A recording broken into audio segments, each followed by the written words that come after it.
morning and welcome to Wake Up Wednesdays. I am so excited to be here today. So let's get started with this week's questions. Why was the Johnson & Johnson vaccine paused? Okay, so the Johnson & Johnson vaccine was paused because out of the 6 million individuals who got vaccinated with the Johnson & Johnson vaccine, there were 6 rare cases of blood clots. These 6 rare cases consisted of women between the ages of 18 to 48. Currently, the FDA and the CDC are thoroughly investigating these cases to figure out whether or not they're connected to these vaccines.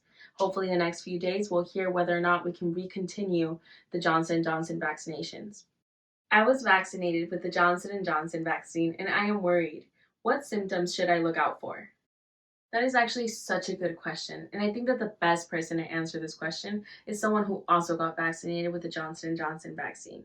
I'm Reverend Rob Newells, Director of National Programs for BAI, and I chose to get the Johnson & Johnson COVID vaccine a couple of weeks ago.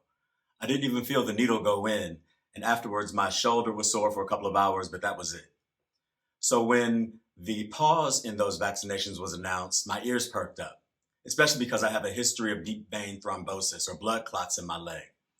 But as I listened to the experts, I came to understand that this clotting in the brain at the root of the pause is statistically a 1 in a million adverse event. And all 6 or 7 of the reported cases were in women of childbearing age. And since I'm more than 2 weeks out from my shot, I'm not too worried. But if you got the Johnson & Johnson COVID vaccine before the pause, listen to your body. And for the 3 weeks following your vaccination, pay special attention to increasingly severe headaches, abdominal pain, leg pain, or shortness of breath. If you experience any of those things, don't hesitate to get in touch with your provider. Better safe than sorry, right? Is there data on fully vaccinated individuals who are still becoming infected with COVID-19? This past week, the CDC reported about 5,800 individuals who were fully vaccinated that still got COVID-19 infections. Notice that this is 5,800 individuals out of the 66 million that have been fully vaccinated. You have to remember that these vaccines never promise to be 100% effective, so these numbers are actually really normal.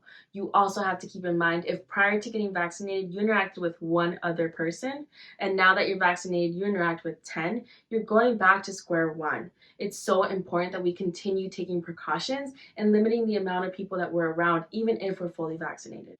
Thank you so much for joining me today. Don't forget to follow us on Instagram, Facebook, and Twitter at Black AIDS.